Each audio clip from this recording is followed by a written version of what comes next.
Plight. It is, in fact, a very, very momentous occasion for me to have the privilege of hosting one of my mentors in many, many ways, but also a colleague and a friend, Professor Barney Pityana.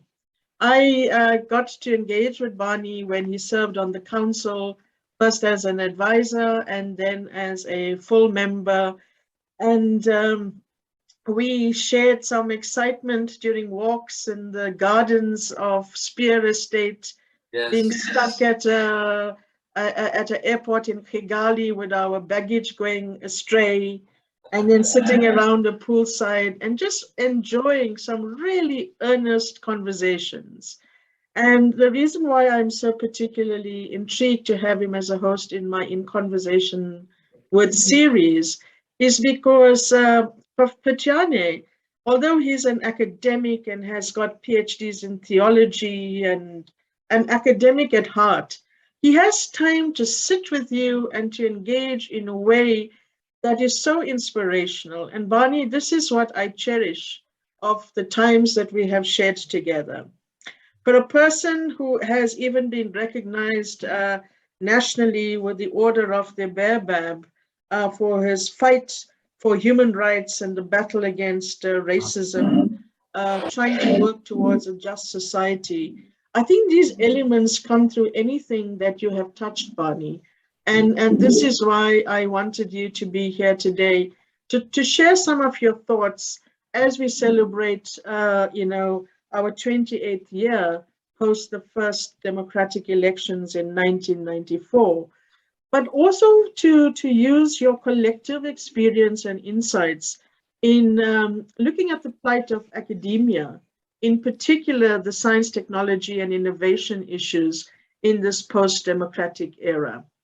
Colleagues, Professor Pityana has a record from here to a trip to Durban without the floods. But we recognize everything you've done. And Barney, perhaps some of these thoughts would come out as we reflect in our conversation. So firstly, congratulations on everything that you've achieved. What you have done for the Academy of Science, in service in the various options at that council, for what you have done for the advancement of STI on the African continent, serving as the General Secretary of NASAC, and ensuring that we always put our best foot forward, also in the support of academic interventions on the continent and globally. I mean, you've been recognized in some of the highest areas with honorary doctorates and awards and mentions from UNESCO, etc. So even though you've had a career that's been very, very full, with activism at the core from the time you were probably at high school into university. So Barney, please share with us, what was the inspiration, or what was it that you saw as a need, as a very young individual, to become involved in activism? Thank you very much, Himla, and I appreciate this occasion for this conversation between us. I appreciate particularly because I am through and through a social scientist, and I am committed to the idea of science and knowledge and intellectual endeavors. I have spent probably a great amount of my adult life in various forms of activism, and as well as and alongside pursuit of academic interests. And I look around today and I see the world as it is today, beginning from COVID, last 2 years, to the wars that are taking place today, to the struggle for poverty, and I look at international relations, what's happening in our world in international law. I look today as an attorney, I look at the role of lawyers in the courts of our land, and I look at judges and the way in which we elect judges, and I look at the way in which we elect members of the Electoral Commission.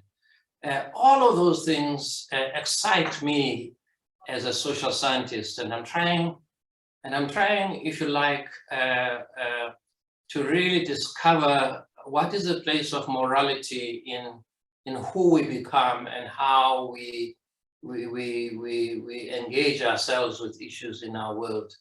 And that's how it came to me. In fact, I started life as an aspirant lawyer, at the beginning as an attorney, but I intended to do a BA LLB, which I couldn't because I was dismissed from the University of Fort Hare, where I was at the time.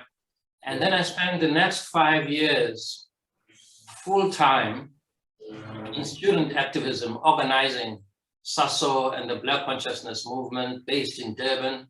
Very much, very, very close with a very, very dear friend, Bantu Steve Biko, and a whole group of people in that time. For me, those 5 years almost that I spent in Durban were probably the most formative years for me in really understanding student work, because I was president of SASO, later Secretary General of SASO. And we were really, those days, we were up and down this country like anything. And we were organizing resistance to apartheid. So that 5 years was actually very significant for me.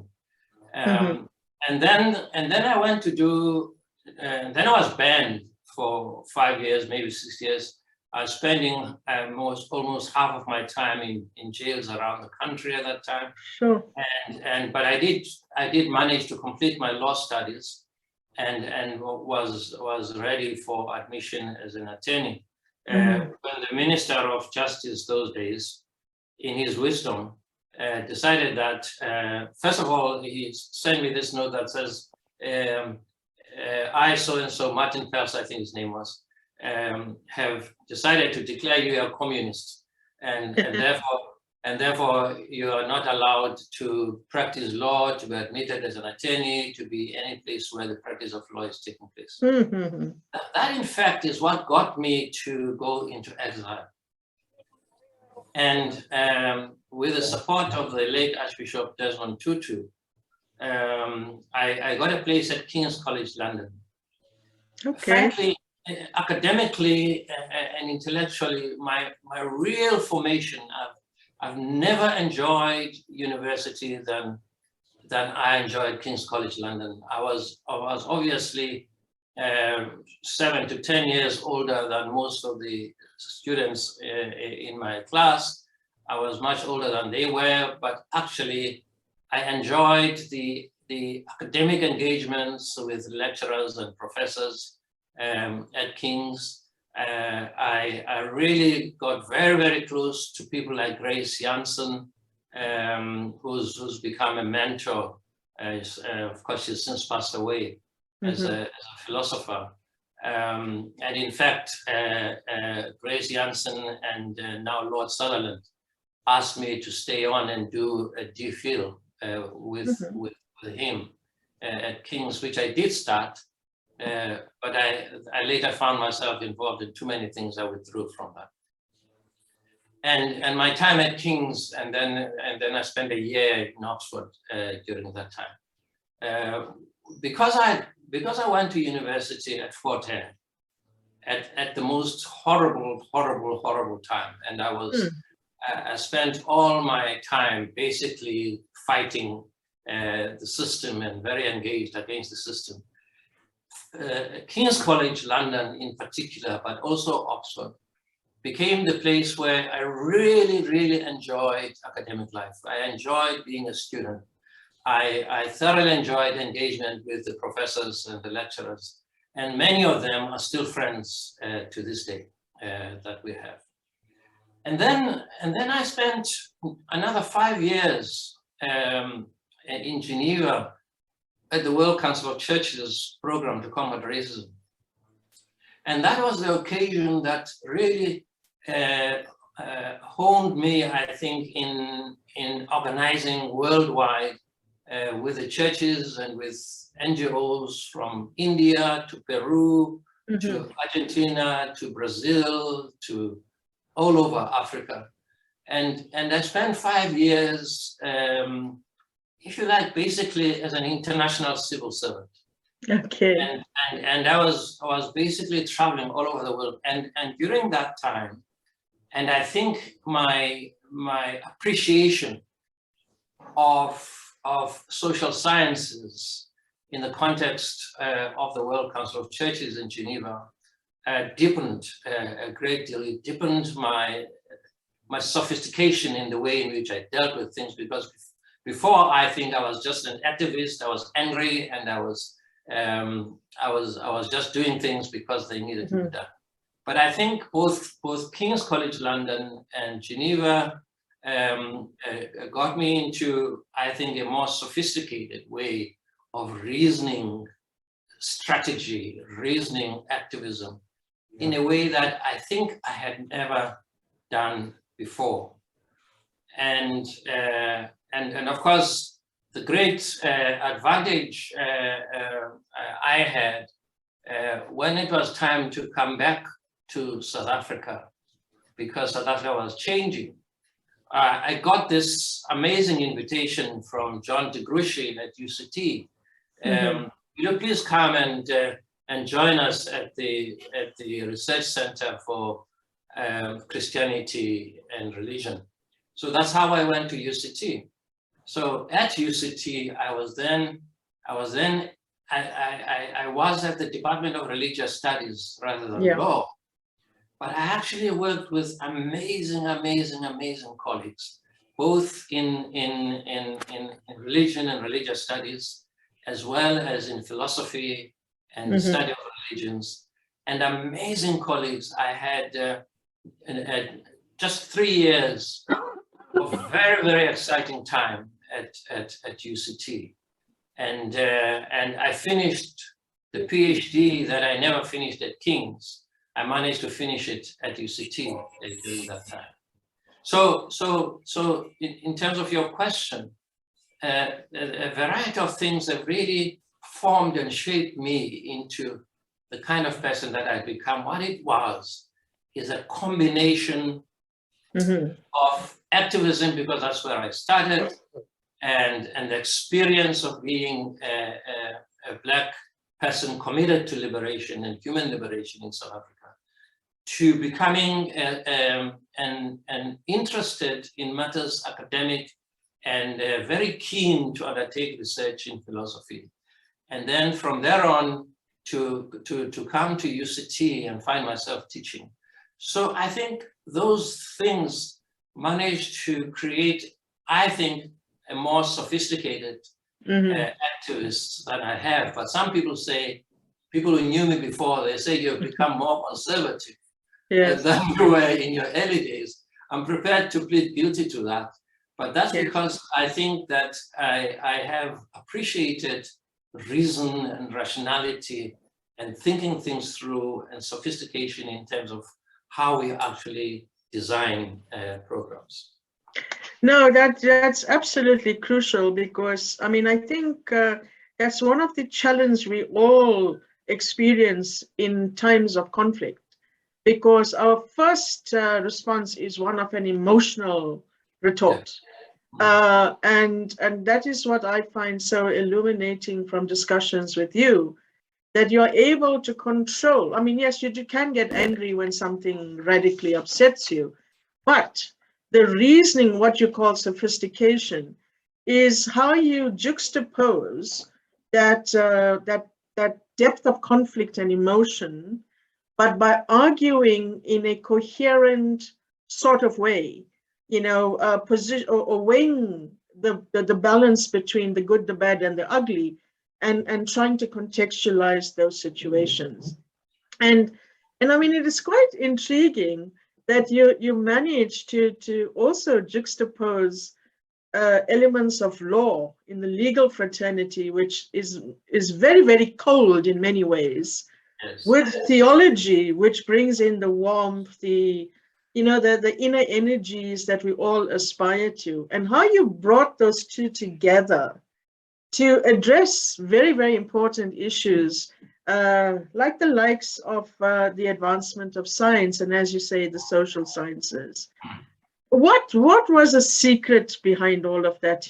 If you were to retrospectively put that into perspective, how did you manage to do that at the most trying and challenging political stances? I mean, as a person who was exiled and all of that, to come back and make this indelible footprint that you've carved for yourself in the country.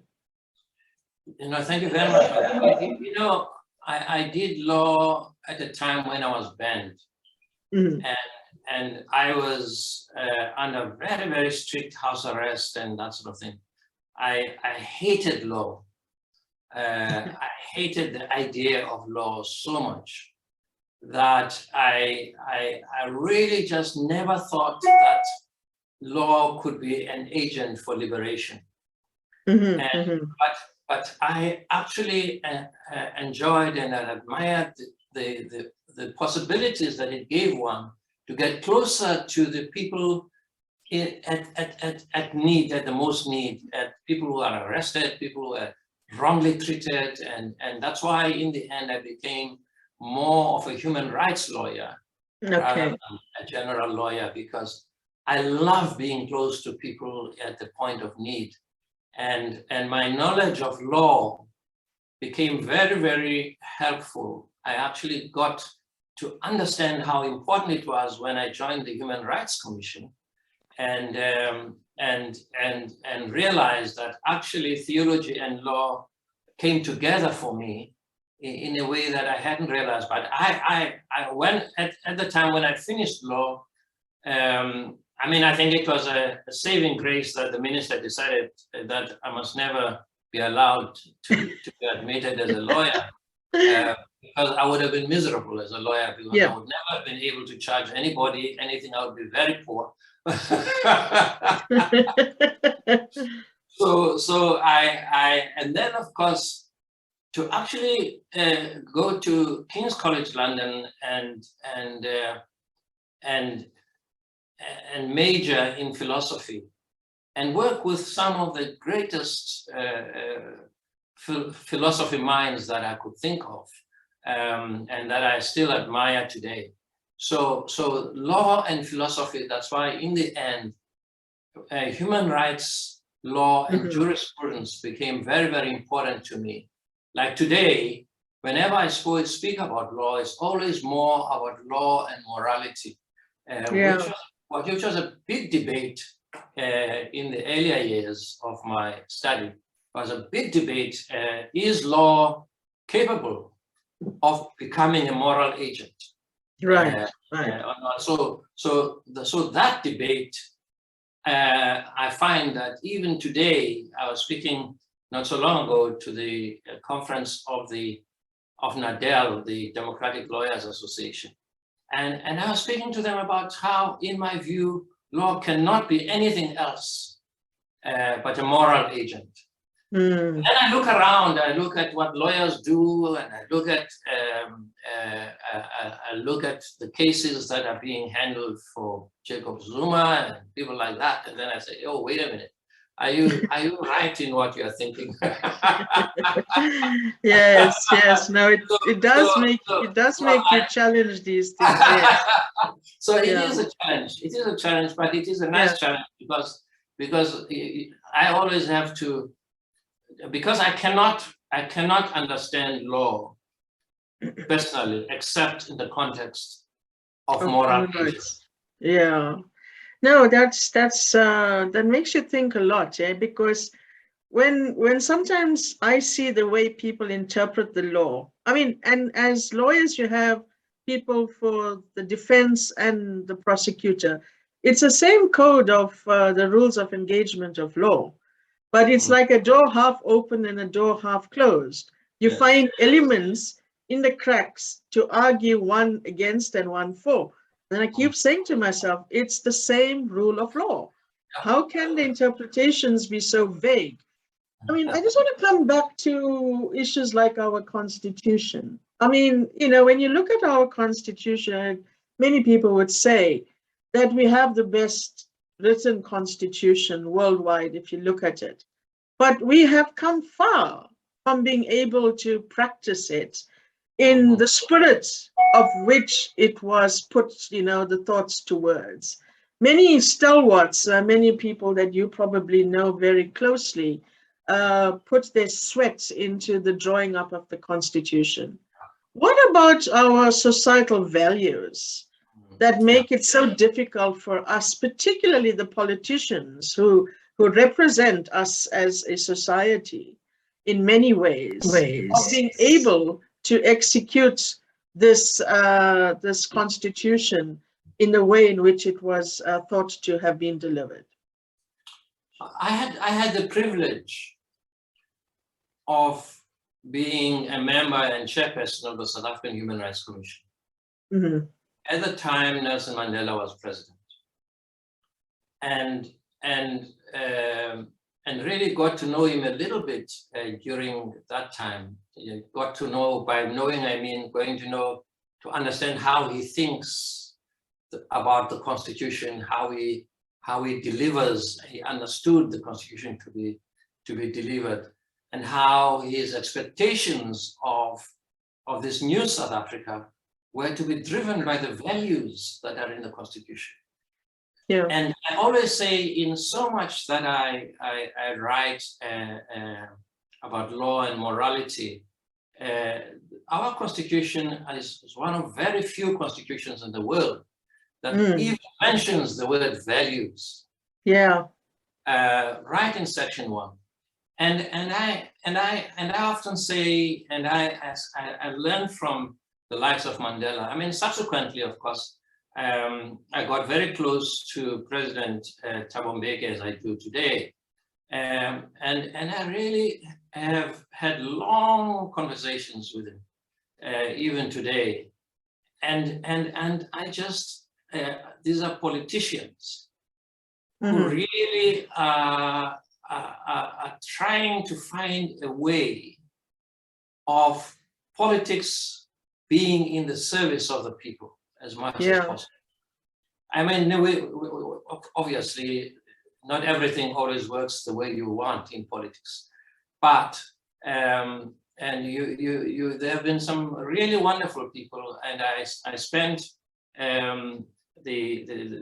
my time at the Human Rights Commission with Nelson Mandela and later with Thabo Mbeki. And I had an amazing learning experience. And for me, that was an occasion that really brought my law and my philosophy and my and my theology together. You know, that's excellent. And then, Barney, when you took up leadership in academic institutions like UNISA, and coming with your own journey from activism to being in an environment like at King's College, etc., of seeing the ways in which academia can make an influence in how you can change and what you get out of the system of academics. How would you rate where we are in our South African journey of academics and academia as such? You know, Himla, I have to say, first of all, I was shocked to the bone when I was appointed Vice Chancellor of UNISA, because I was so marginal to the university as an institution. And in many ways, I did not want to be part of that. But I was persuaded by one of my colleagues to apply for this position when it became, and I accepted it. And I'm glad I did, because it was a very interesting time in the year 2000, because it was the year in which we were really rethinking some of the idealism that went into the Commission for Higher Education. We were rethinking some of the ideas that were in our constitution, for example. This was a time when the first time I, who had been a student activist, we had been saying, you know, students are these days are not as activist as we were in our time, and I committed myself at UNISA because that's how I found it, to build an institution, to build an institution that we can be proud of, to bring into the institution minds and people who are diligent and who are visionary enough to think with me how best this place can become. And I'm so grateful to the colleagues that came into the institution with me at about the same time, because together we were able to build a very, what I thought at the time would have been a unique distance learning and e-learning institution. And UNISA was a good place to be in. It was an excellent place to be in.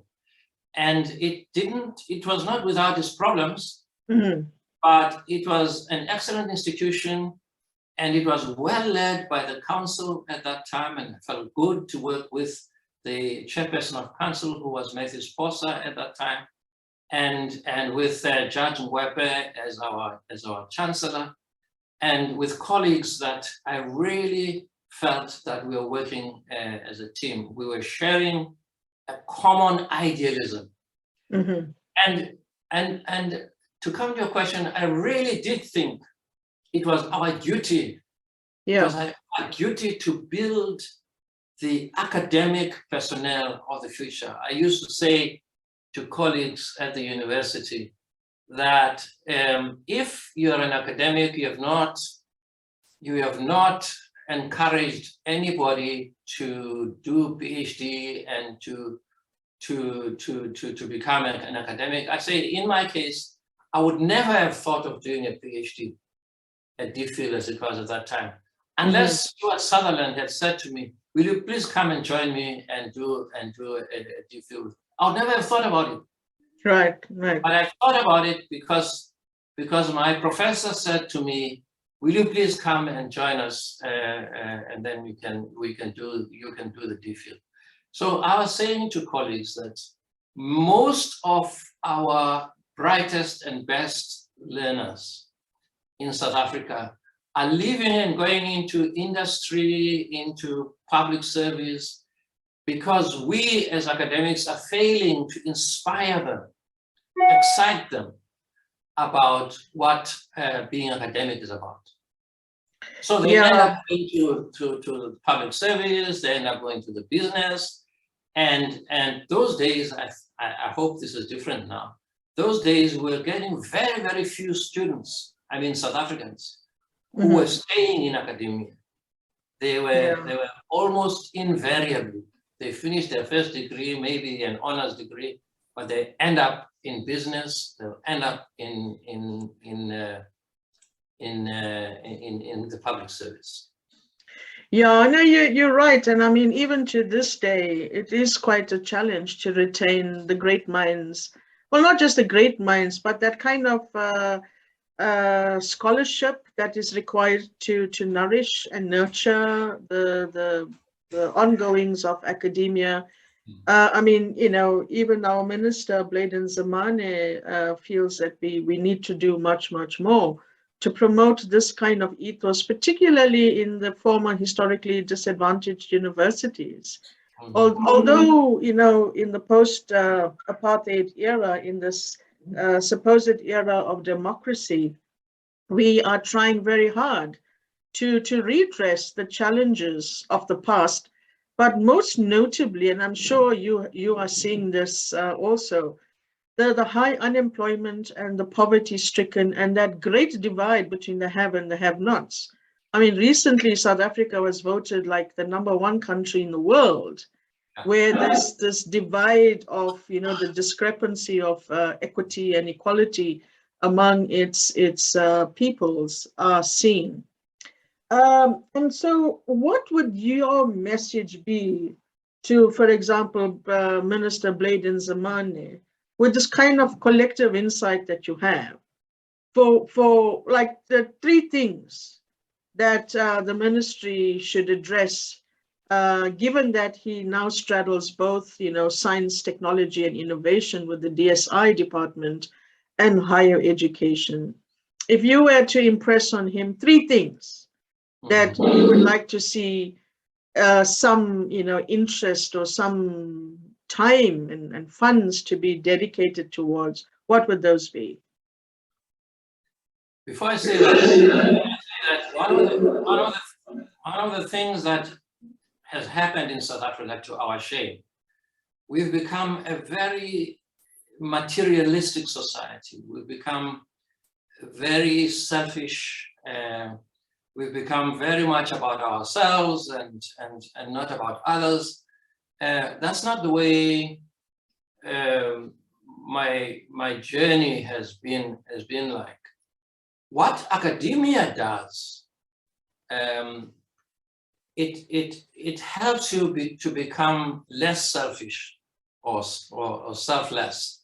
It helps you to become less committed to just the money that you get, but become more committed to the ideas that you are producing and that you are part of, so that we can produce a visionary society that universities can actually do.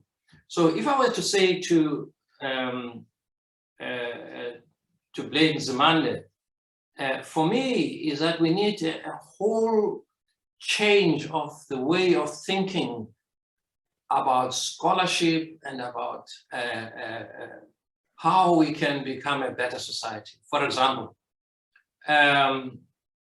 much of this has been said before, that we have this mindset that says that just about everybody who's got what is called a degree pass must go to university.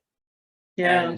And very, very often we pay very little attention to skills and beauty and aesthetics and art and design and all the beautiful things that make our societies what they are. And as a society, I think I said this with exaggeration, maybe somewhere not so long ago, we tend to love filth. We live in filthy sort of places, and rather than appreciate and experience beauty and aesthetics and the arts and drama and music and all of those things.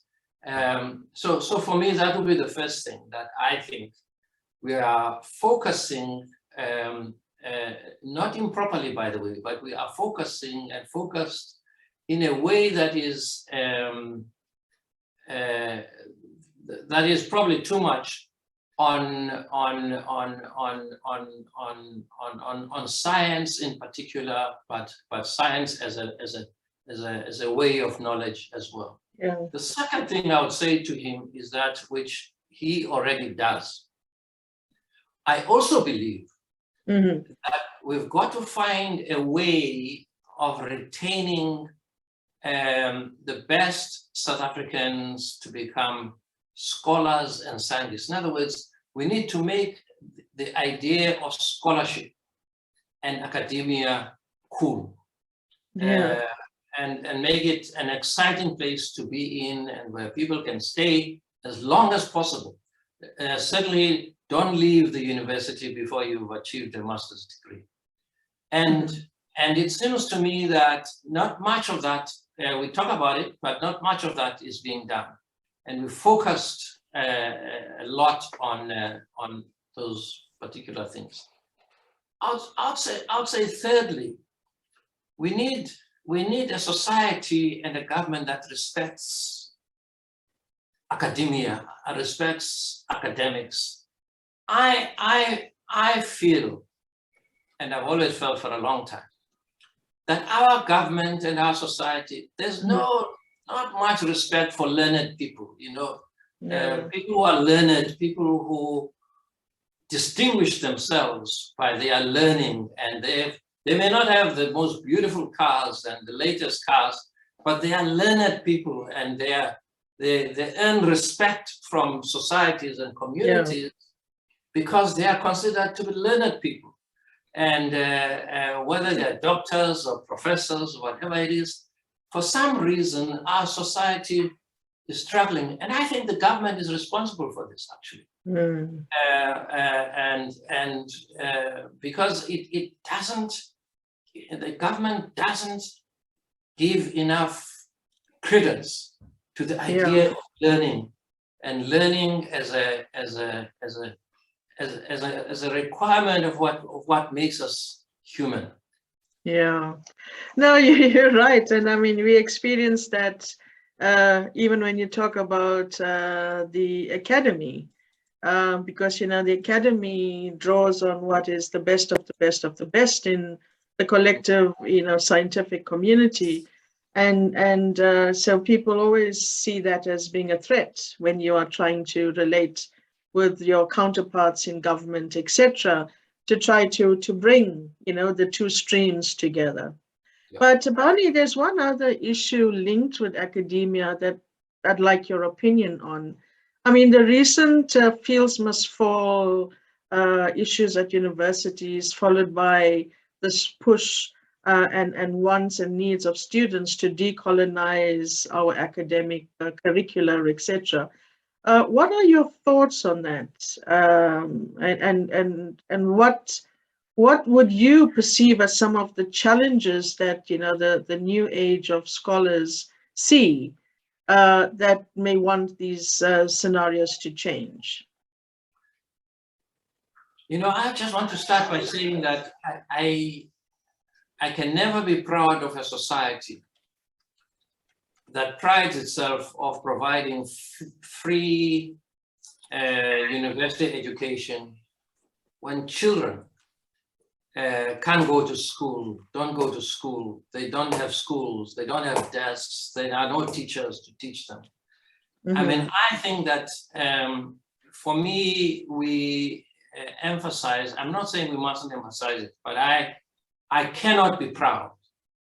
Where at the same time, when we say that we have got so many students at our universities, actually our children are not at school, cannot be at school, they drown in pit latrines, and there are no teachers, there are no schools, they learn.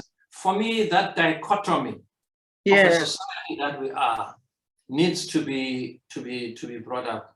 The second thing I said to the Fields Must Fall students, coming as I did from where I came from as a student leader in our time, one of the first things that was paramount with us, of course, we were people of our time. I'm not saying it's the same thing today, but I was saying to them, you know, what was important for us is that we were very much an integral part of a society of the poor and of the suffering and of the struggles of the people in the communities where we came from.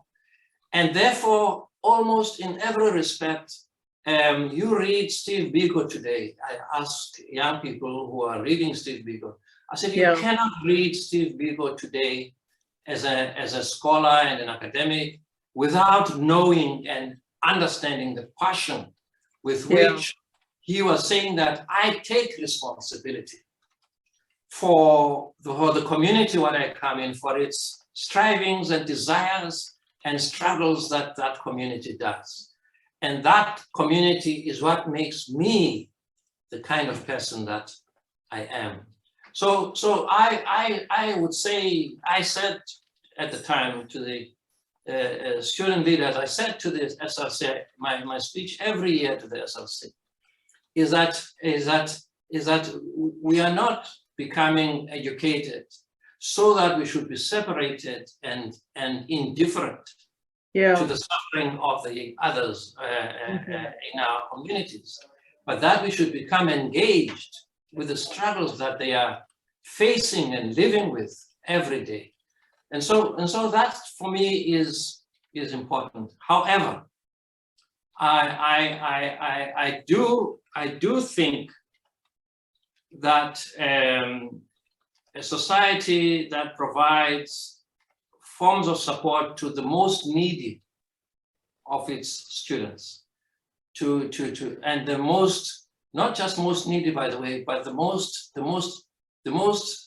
capable of them, to be able to find their way into university.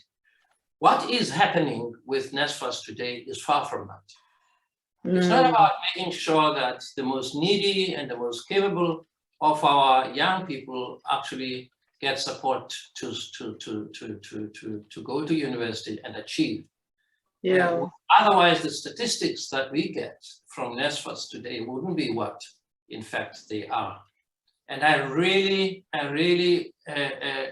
say that while it is important, I used to feel as a Vice Chancellor, there can never be a situation where the most able students who are poor, have no money, cannot study. It can never happen. It must never happen.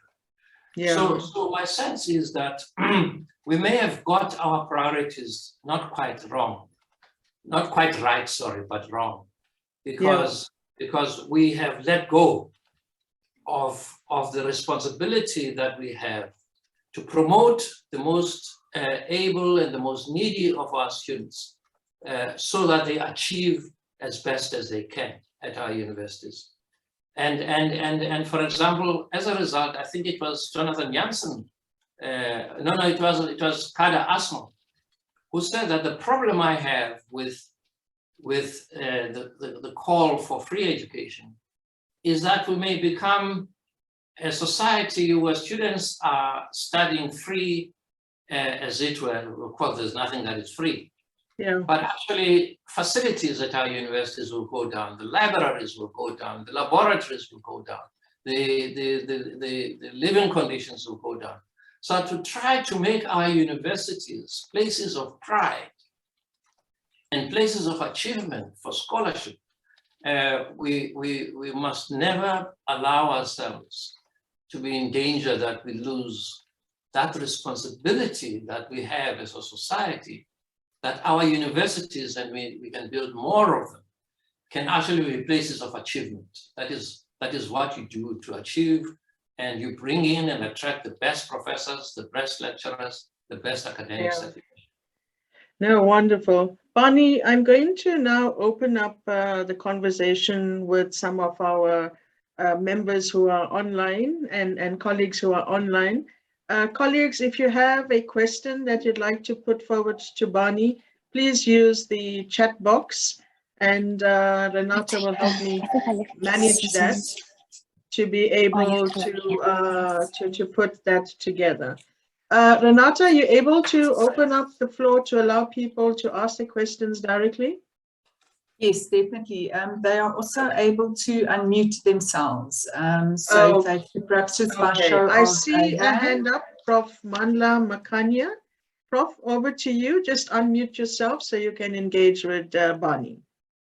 No, thank you very much. Thank you for this opportunity, by the way, and I'm happy that I could make it. It's two things for me. One, where Prof Pityana, you can simply just give us an indication about what, in your view, was the major influence, on you from the late Archbishop Tutu.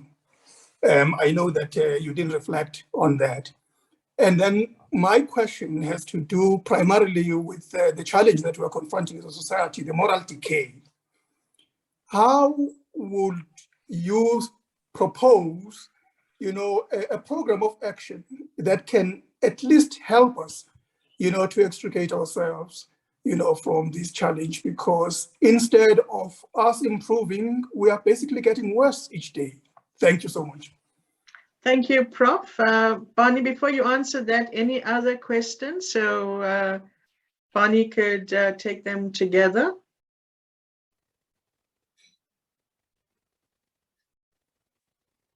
I don't see any other hand for now. So Barney, would you like to respond to Prof. Makanya? Professor Makanya, congratulations, by the way. I understand you are now a public service commissioner, and no wonder you're asking these questions. Congratulations. No, Archbishop Desmond Tutu, when he was still, we called him Father Tutu, had just come in from London, from King's College London, to teach at the Federal Seminary, which is right next door to Fort Hare, where we were. And he became the Anglican chaplain to us students at Fort Hare.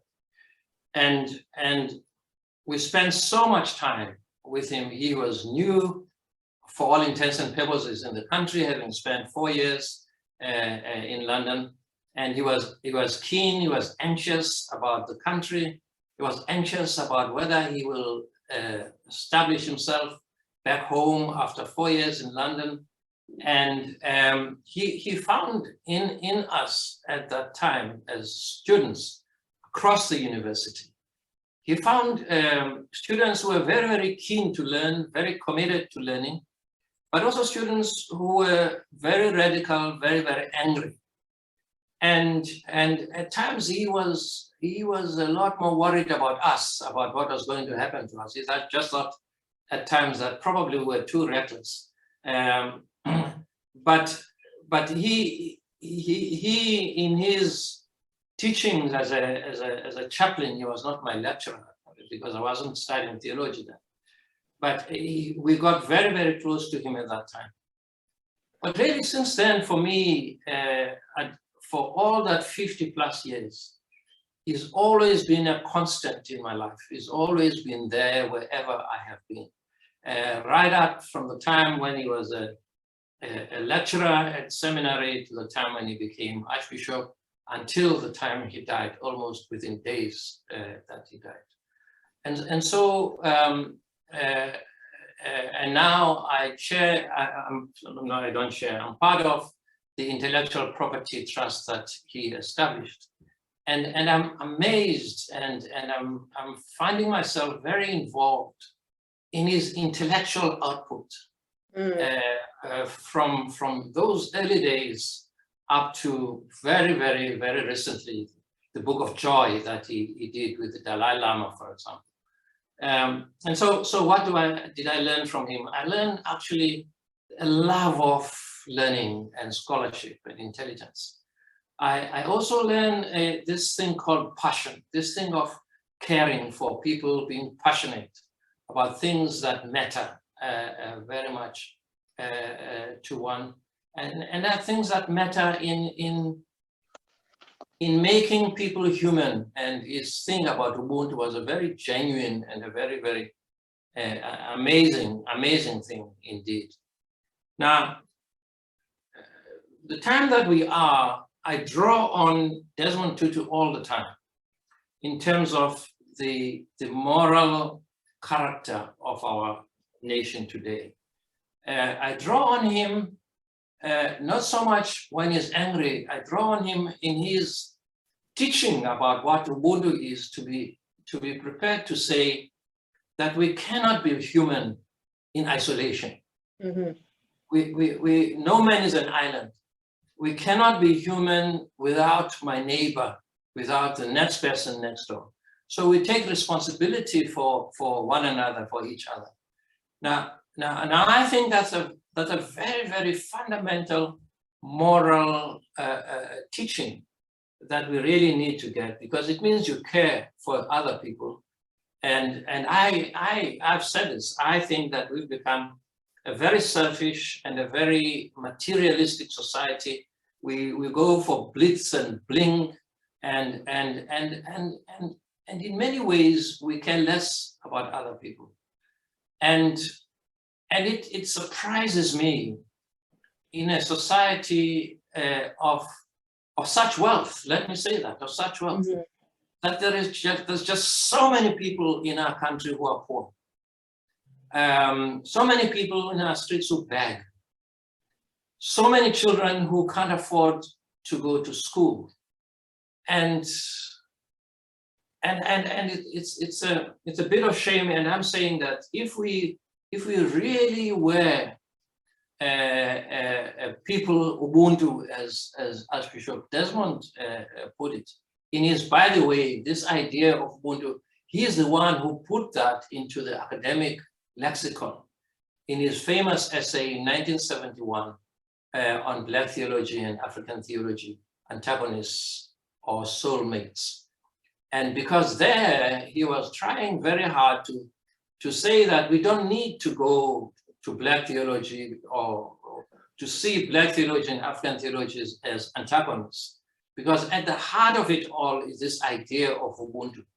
So in his explanation of Ubuntu in that essay in 1971, I think it is, and since then, that concept of Ubuntu has become universalized. What do we need to do as a nation? I think, Professor Makanya, the first thing we must do is to create a capable and non-political civil service. One of the problems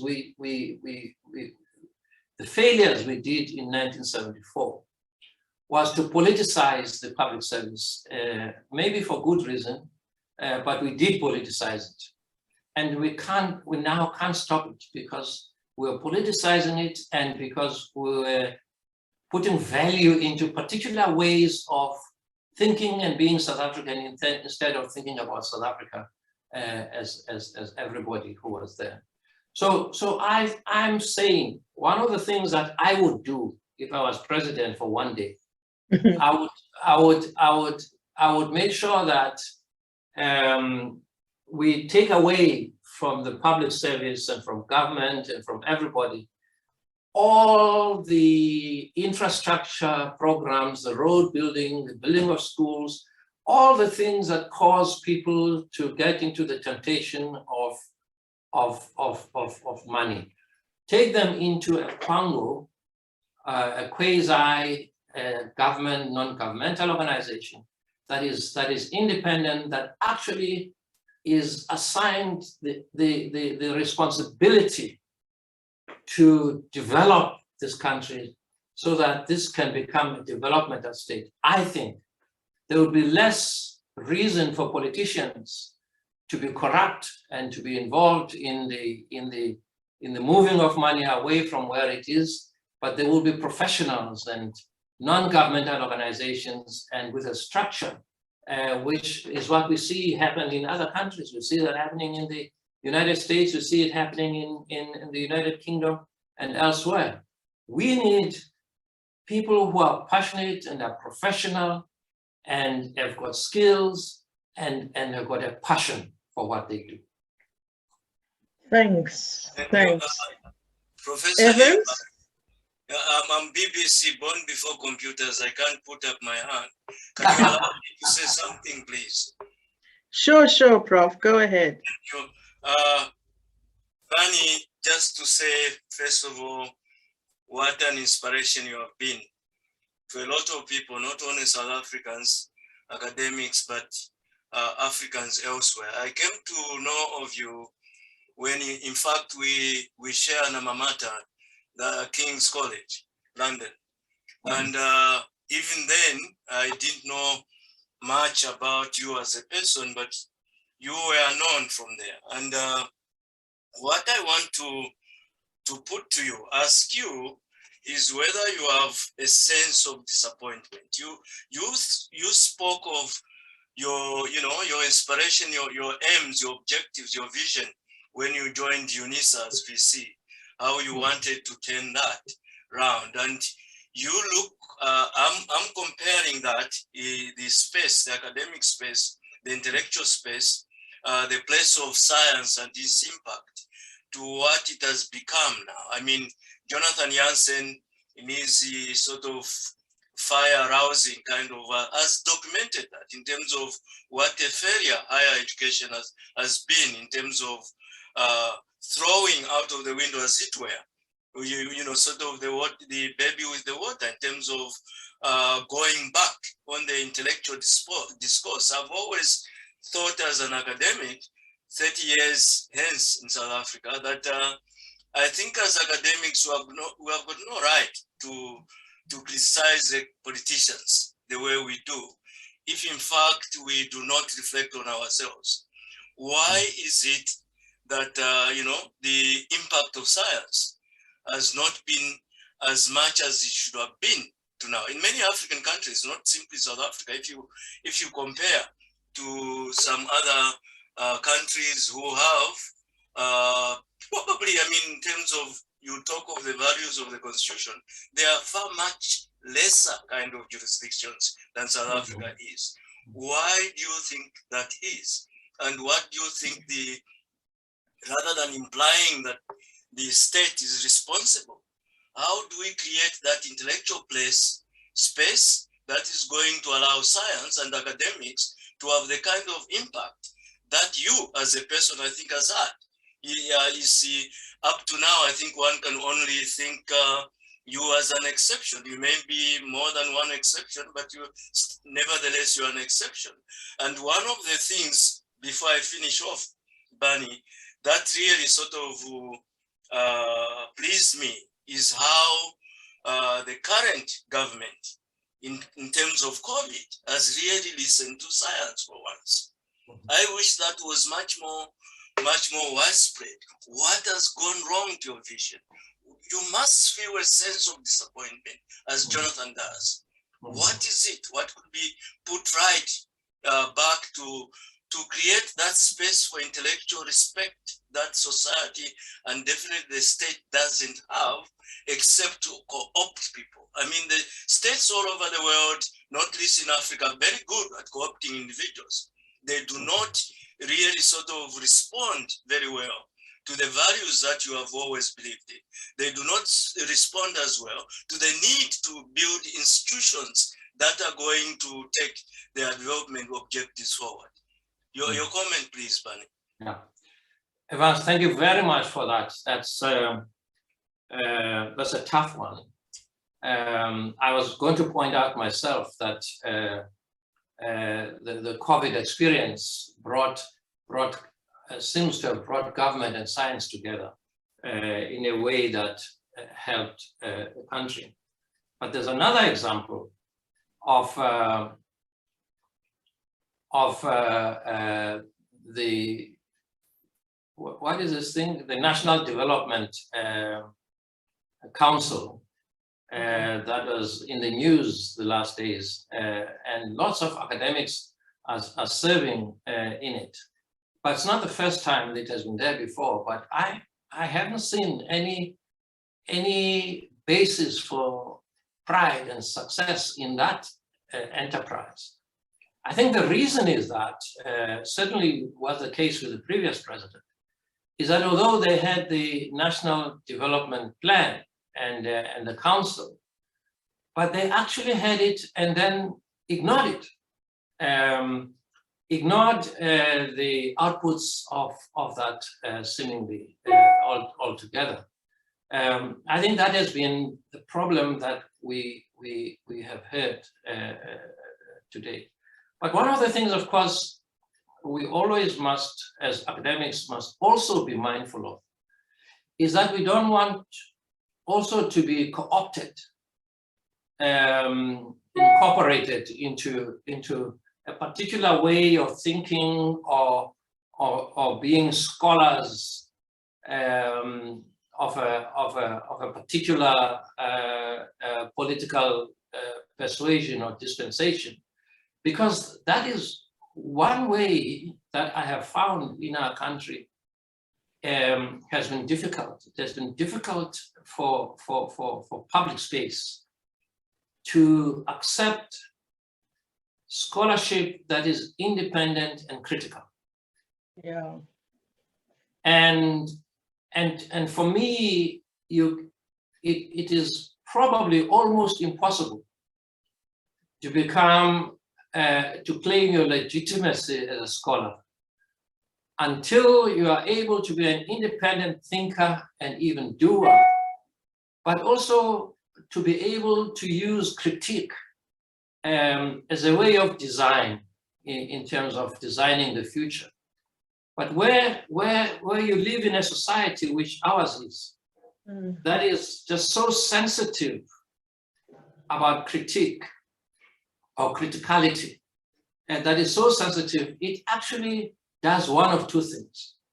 It causes far too many academics to toe the line and to end up being the spokespersons and the speech writers and the whatever it is for certain political formations. I'm not saying that academics shouldn't do so, shouldn't be interested in politics, and I am. But I think that once you take that line, I want to suggest that you cease to become a scholar and an academic. You become a politician. Yeah. And the second thing that happens is that you get bought over by the political and even business interests that actually think that they can shape you and form you in the way you think and the way you understand the world, because you must understand the world view from their point of view. Otherwise, you wouldn't be able to succeed. Thank you. Yeah, thanks, Barney. I mean, these are really, really complex issues that we've posed to you, but that's because you are such a stalwart of being able to rationalize things that are contemporary in our, landscape, in the political, educational, and many, many other spheres. Look at the time. You are such an engaging person that an hour is not enough. But before I close, Barney, I know you are busy writing at the moment, which you always do. That's like your first passion. How is your book or whatever you're working coming along? Wow. It's not doing as well as I would like to, because I have been what is the word, disturbed by the fact that my plans to actually be in Nelson Mandela University haven't managed to happen because of the need for our accommodation in PE hasn't happened. But that's going to happen from July. And, wonderful. So we're going to get stuck in it in July. Yeah, I know. Excellent. And Barney, just a short comment on I know you gave us messages if you were the president, what you want to do. Given that in a couple of weeks we celebrate our 28th Freedom Day, what would be your message to one and all as to what you would like? What would Barney Pityana like to see us as members of this collective society realize soonish in our country for the betterment of all society? Thanks for that. I mean, I think, Himla,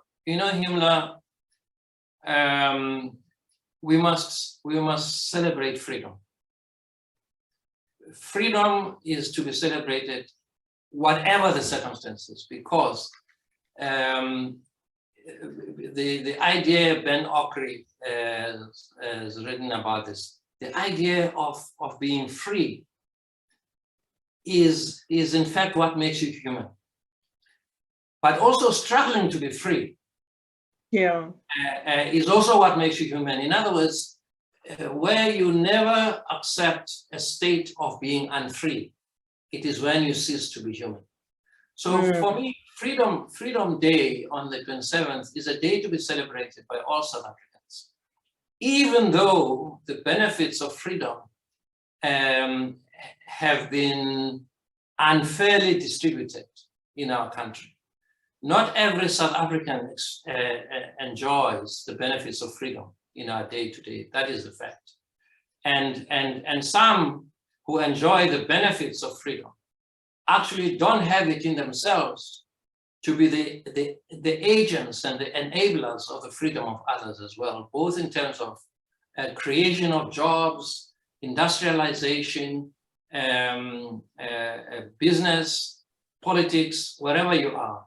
But the idea, I sometimes say the Black economic empowerment was designed not so much, I would think, to enrich the few, but to enable the few to be part of the agency of upbringing, upgrowing, what is the word, others as well. And therefore, industrialization, business, becomes very, very important. Thank you. Yeah. Barney, on behalf of all of us who are on the webinar and to those who are listening online on Facebook and those who would listen to this recording at times of convenience, I just want to thank you ever so much for giving me, what is very precious in terms of your time. As I say, you talk about others as stalwarts who have mentored and influenced you. I just want to add once again what a privilege it has been for me through my engagement with the ASAF Council and then as the executive officer to have had the opportunities to at least shadow you in some ways.